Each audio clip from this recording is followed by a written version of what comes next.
চেন্নাইয়ের ধোনি যেভাবে মুস্তাফিজকে ব্যবহার করেছে সেভাবে জাতীয় দলে তাকে ব্যবহার করতে পারলে মুস্তাফিজ বিশ্বের ১ নম্বর বোলার হতে পারবে। মুস্তাফিজের জন্য সঠিকভাবে ফিল্ডিং সাজাতে হবে, আগের মতো উল্টাপাল্টা করা যাবে না। এবার মুস্তাফিজকে নিয়ে মুখ খুলেছে সাবেক ক্যাপ্টেন মাশরাফি বিন মুর্তজা। এবারের আইপিএলে নিজেকে নতুন করে খুঁজে পেয়েছে মুস্তাফিজুর রহমান। জাতীয় দল থেকে বাদ হওয়া মুস্তাফিজ আইপিএলে গিয়ে পেয়েছে 14টি উইকেট, আর আইপিএল থেকে দেশে ফিরেই জিম্বাবুয়ের বিপক্ষে হয়েছে ম্যাচ সেরা। মুস্তাফিজের বোলিং দেখে এবার মুখ খুলেছে মাশরাফি বিন মুর্তজা। তিনি বলেন, মুস্তাফিজ বর্তমানে বিশ্বের সেরা বোলার। মুস্তাফিজকে কীভাবে সঠিকভাবে ব্যবহার করতে হয় তা ধোনি দেখিয়ে দিয়েছে। জাতীয় দলের ক্যাপ্টেনরা তাকে তার বোলিংয়ের সময় ব্যবহার করতে পারতো না, সাজানো হতো না, আর এর কারণে মার খেত মুস্তাফিজ।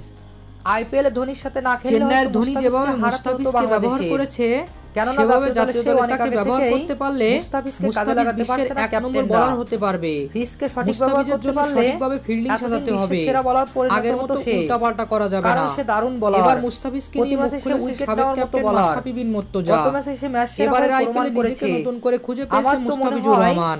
এখনো যদি জাতীয় দল থেকে বাদ হওয়া কাজে লাগানো যায়, আইপিএলে গিয়ে পেয়েছে 14টি উইকেট হতে পারবে, আর আইপিএল থেকে দেশে ফিরেই ধোনির মতো কাজে লাগাতে হবে। হয়েছে ম্যাচ সেরা, সে তো সব সময় ফর্মে থাকে। মুস্তাফিজের বোলিং দেখে এবার মুখ খুলেছে মাশরাফি বিন মুর্তজা। কিভাবে দেখছেন তিনি বলেন, মুস্তাফিজ বর্তমানে বিশ্বের সেরা বোলার। ধন্যবাদ। মুস্তাফিজকে কিভাবে সঠিকভাবে ব্যবহার করতে হয় তা ধোনি দেখিয়ে দিয়েছে।